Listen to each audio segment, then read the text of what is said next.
તો છોટાઉદેપુરમાં એકલવ્ય મોડેલ સ્કૂલના 106 વિદ્યાર્થીઓ હોસ્પિટલમાં એડમિટ. લોકસભા સાંસદ જસુભાઈ રાઠવા અને પૂર્વ વિપક્ષી નેતા સુખરામભાઈ રાઠવાએ વિદ્યાર્થીઓની મુલાકાત લીધી. છોટાઉદેપુરના પુનિયાવાડ ખાતે આવેલ એકલવ્ય મોડેલ નિવાસી શાળાના 106 જેટલા વિદ્યાર્થીઓને ફૂડ પોઈઝનિંગની અસર થતા જિલ્લાની 3 હોસ્પિટલ ખાતે નિદાન માટે લઈ જવાયા હતા. તમામ વિદ્યાર્થીઓ હાલ છોટાઉદેપુર જિલ્લાની છોટાઉદેપુર રેફરલ હોસ્પિટલ, પાવીજેતપુર અને તેજગઢ સરકારી હોસ્પિટલ ખાતે સારવાર આપવામાં આવી રહી છે. સારવાર લઈ રહેલા વિદ્યાર્થીઓની છોટાઉદેપુરના સાંસદ જસુભાઈ રાઠવાએ વ્યક્તિગત મુલાકાત લઈ પૂછપરછ કરી તાગ મેળવ્યો હતો.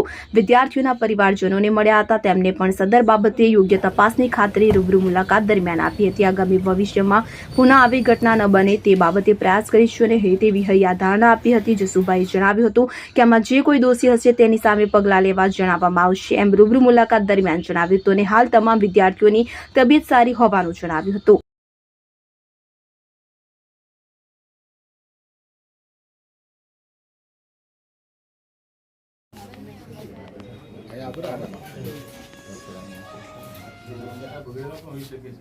સ્કૂલ ચાલે છે એના બાળકોને ફૂડ પોઈઝનિંગ જેવી અસર થતાં અહીંયા મોટી સંખ્યામાં દીકરીઓ અને દીકરાઓને દાખલ કર્યા છે.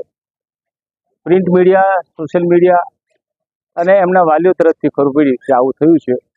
સ્વાભાવિક છે કે અમારી સામાજિક ફરજ છે અને સામાજિક ફરજ નિભાવવા માટે અહીંયા આવ્યા હતા. છોકરાઓની ફરિયાદ રહી છે કે જમવામાં રોટલી કાચી હતી,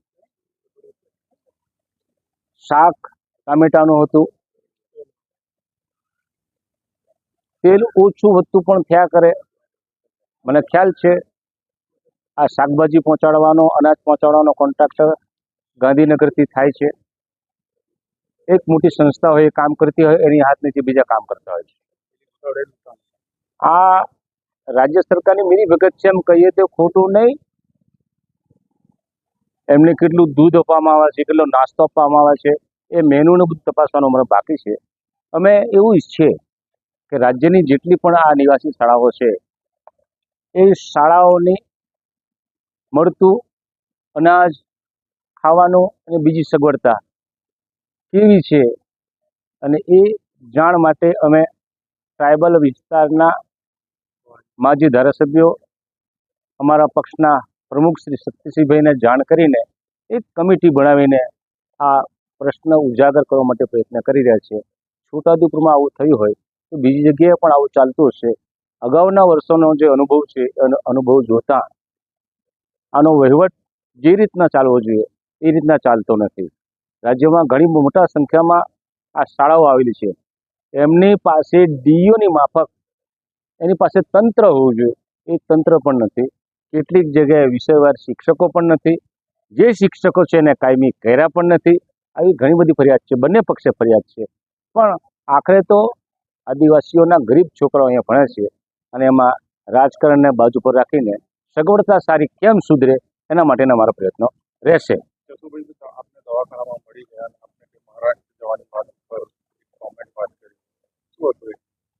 એ જસુભાઈ જાણે. મેં બોલ્યો તો બરાબર બોલતો હોય, ખોટું નહીં. એ કંઈ મુદ્દો નથી, બરાબર છે. એ મુદ્દો તો ભાજપને જ લાગે, અમને કંઈ લાગતો જ નથી. અમારા માટે આ બાળકો પહેલા છે, રાજકારણ પછી. એ શિરસ્તો છે અમારો, કોંગ્રેસનો એક શિરસ્તો છે, આદિવાસીઓનો શિરસ્તો છે.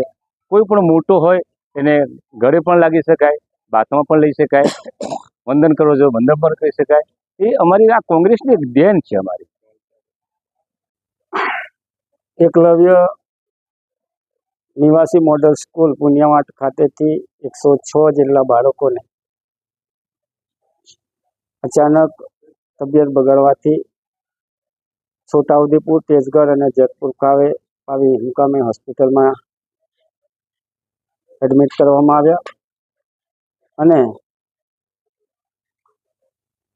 એમને વાયરલ ઇન્ફેક્શન છે કે પછી ફૂડ પોઈઝનિંગ છે એ તપાસ થઈ રહી છે.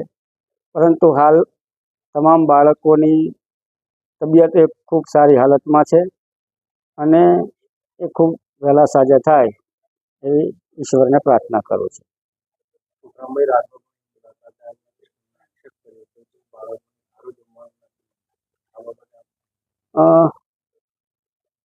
બાળકોને સારું જમવાનું મળી રહે એના માટે અમારા પણ પ્રયત્નો છે.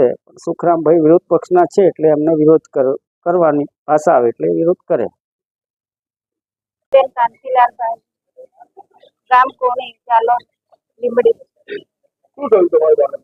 અમારા બાળકને આ હોસ્પિટલમાં દાખલ કર્યો કયા ધોરણમાં અભ્યાસ કરે? આઠમા. તમને જાણ કેવી રીતના થઈ? અમને તો વાલીએ આ કોઈક વાલીને જાણ કરી બાળકે અમને તો સ્કૂલમાં તમારી પાસે ફોન કે પુસ્તકમાં આવ્યો? ના નથી આવ્યું. કેટલા દિવસ થયા? આજે અમે તો પરમ દિવસમાં એવું થયેલું કે પણ અમને તો કાલે ખબર